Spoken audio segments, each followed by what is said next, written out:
इस संसार में ज्ञान और विश्वास दो अलग चीजें हैं। ज्ञान विज्ञान को जन्म देता है और विश्वास अध्यात्म को। विज्ञान आंखों देखी चीजों पर यकीन करता है और अध्यात्म अदृश्य चीजों पर। विज्ञान प्रकृति में छिपी शक्तियों को खोजता है और अध्यात्म मनुष्य के अंदर की शक्तियों को बाहर निकालता है।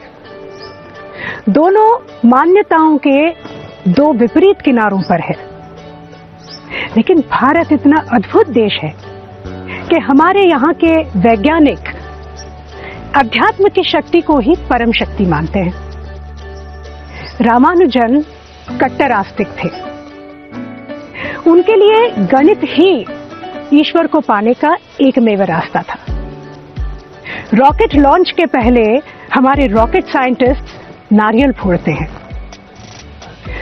रमन प्रभाव का आध्यात्मिक अर्थ यह है कि जो चीज हमें दिखती है वो वास्तविक होते हुए भी अवास्तविक भी हो सकती है।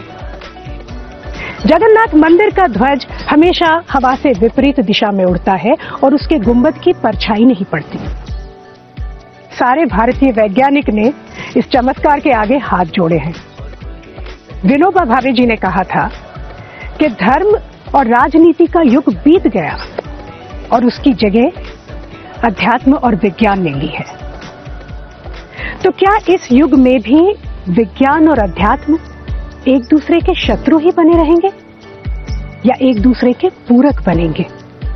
विज्ञान जो प्रोग्रेस करता है, विज्ञान जो उन्नति करता है, वो तर्क के आधार पर करता है। उसका उद्देश्य है प्रकृति को समझना। उस प्रकृति को समझने के प्रोसेस में, जिसको हम विज्ञान कहते हैं, तकनीकी का विकास होता है, जिसको हम टेक्नोलॉजी कहते हैं। समझना है कि ग्रेविटेशन वो साइंस है। उस समझ को आधार मान करके रॉकेट को कैसे छोड़ा जाए, ये उसकी टेक्नोलॉजी है। किस रॉकेट को किस उद्देश्य के लिए कितना बड़ा या छोटा बनाना है, वो इंजीनियरिंग का काम है। तो इस तरह से विज्ञान, तकनीकी और इंजीनियरिंग कनेक्टेड हैं। एक और इंटरेस्टिंग बात है, जहां पे विज्ञान और अध्यात्म समान हैं और भिन्न भी हैं। जैसे विज्ञान की ऐसी बहुत सी स्ट्रीम्स हैं जहां हम अब ये रिकॉग्नाइज करने लगे हैं कि प्रकृति के जो अलग अलग स्वरूप हमको दिख रहे हैं वो मूलतः एक ही सोर्स से आए हैं।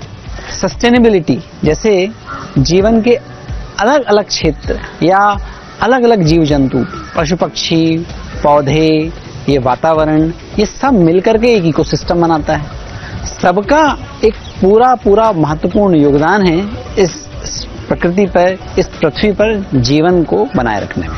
आध्यात्मिक शास्त्रों में, आध्यात्मिक ग्रंथों में यही बात हजारों वर्षों से कही गई कि माता हम पुत्रो हम पृथिव्या, कि ये पृथ्वी एक मातृ रूप में है और हम सब उसके बच्चे हैं।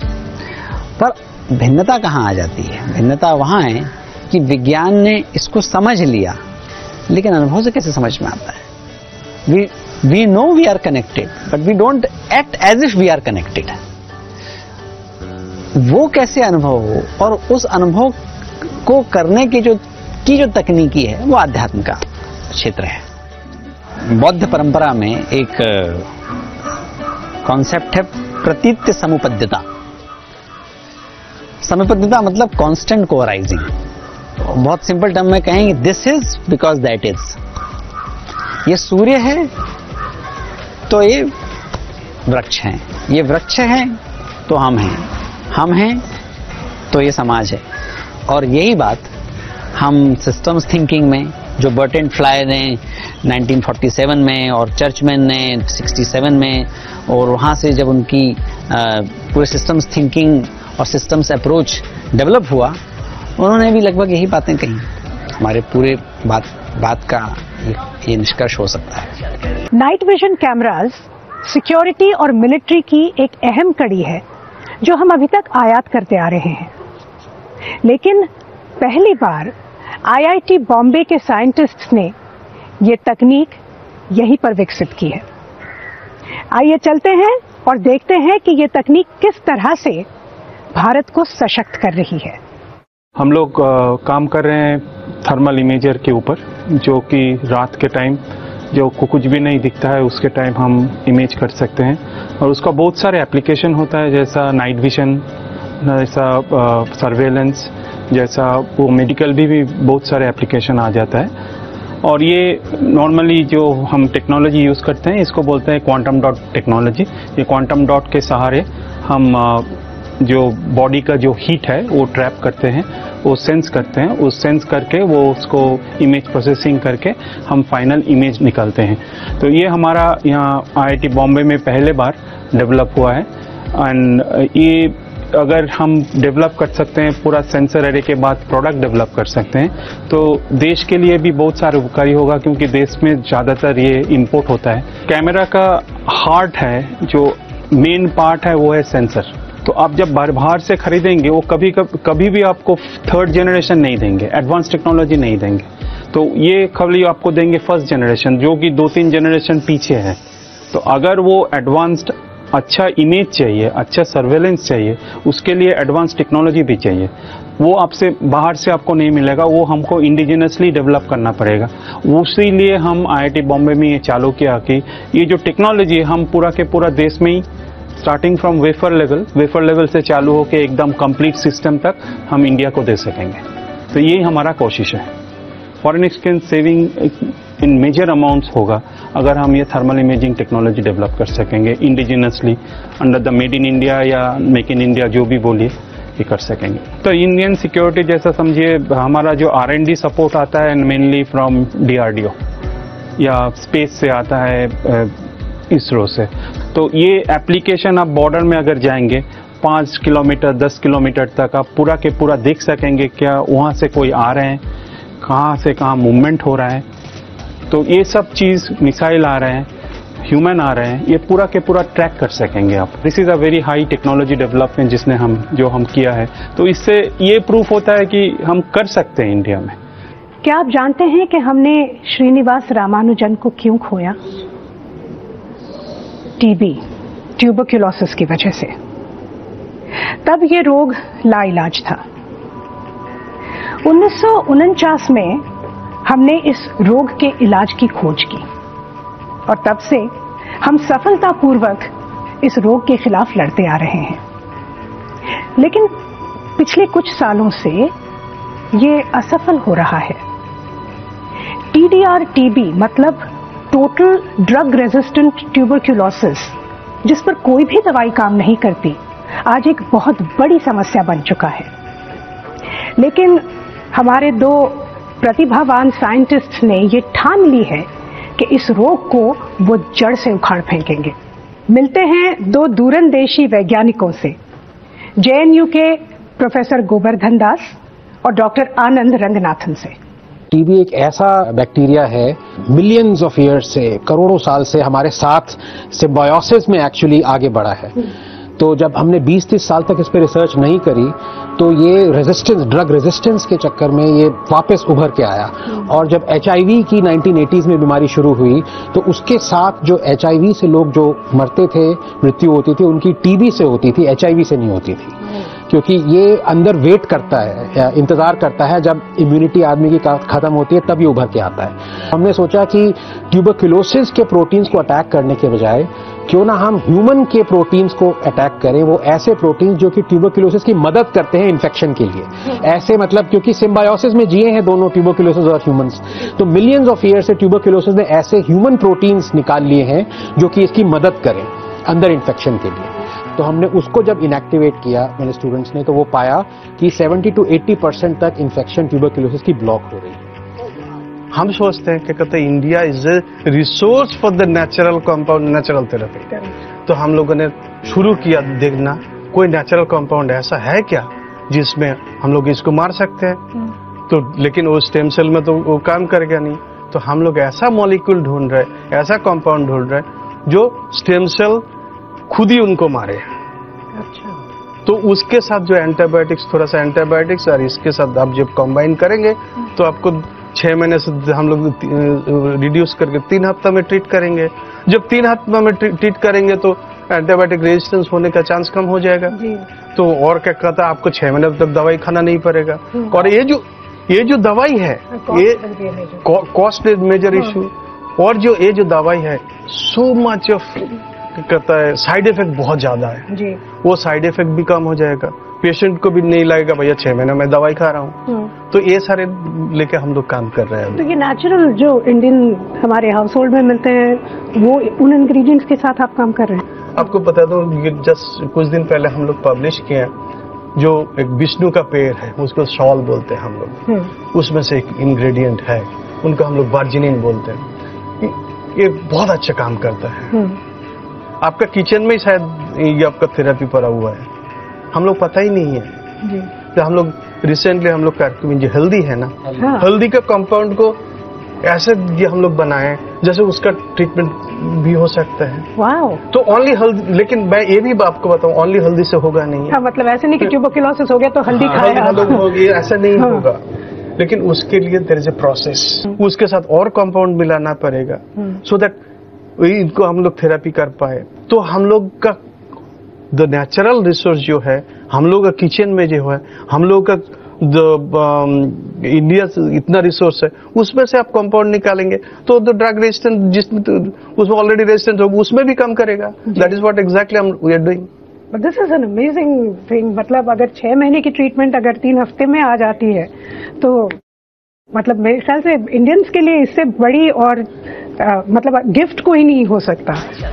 24 सितंबर 2014 ये वो ऐतिहासिक दिन है जब भारत ने न सिर्फ पूरे विश्व में बल्कि अंतरिक्ष में अपनी सफलता दर्ज की।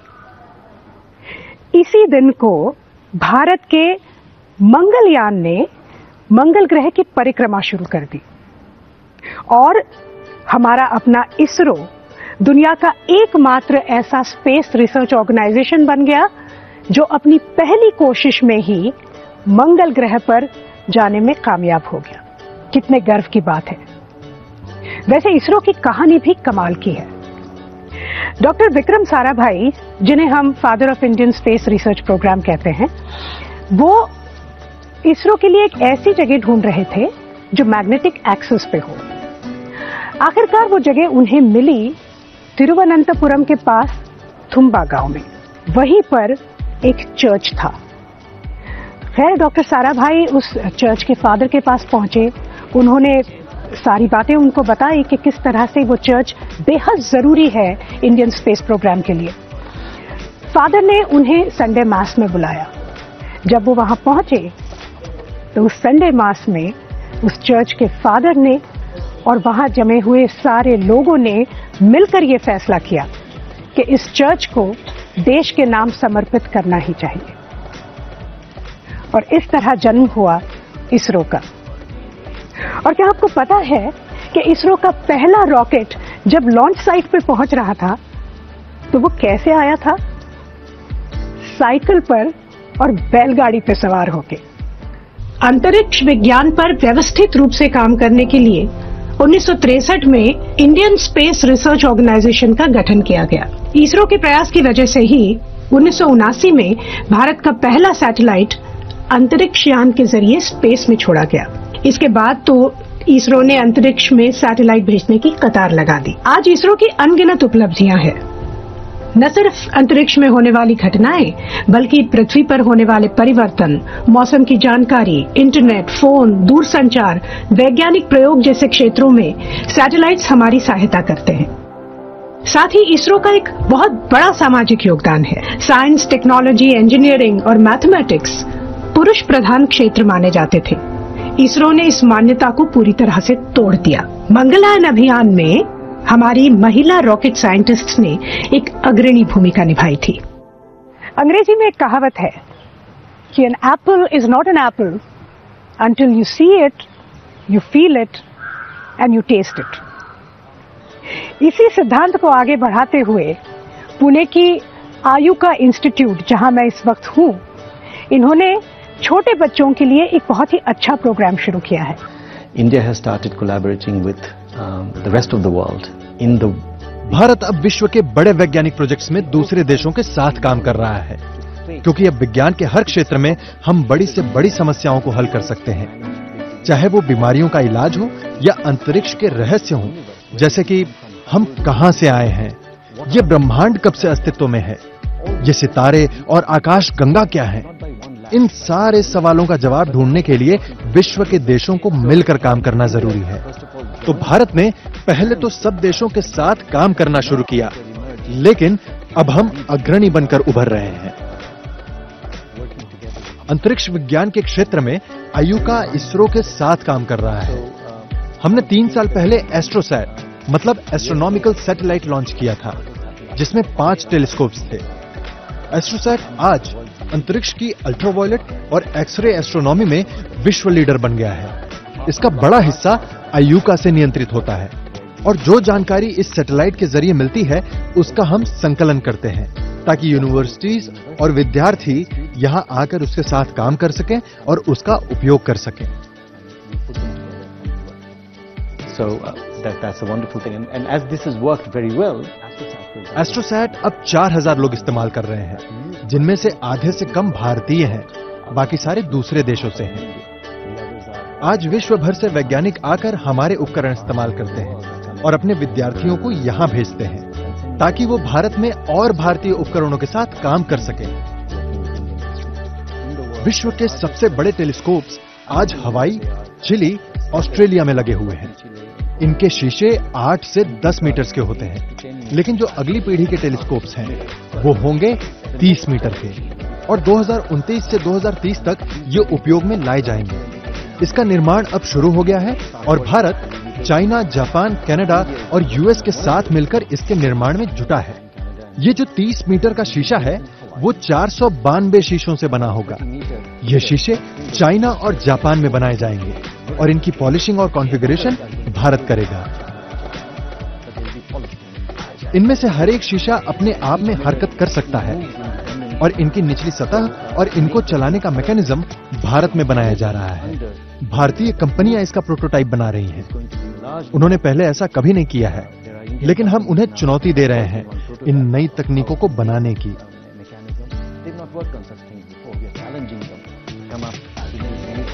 और सबसे विशेष बात यह है कि इस टेलीस्कोप को चलाने और नियंत्रित करने का पूरा सॉफ्टवेयर यहां पुणे में लिखा जा रहा है। ये बहुत बड़ी बात है और भारत के लिए गेम चेंजर है। हम अब यूरोपियन और अमेरिकन से पीछे नहीं हैं। ये हमारे लिए बड़े गर्व और उत्साह की बात है।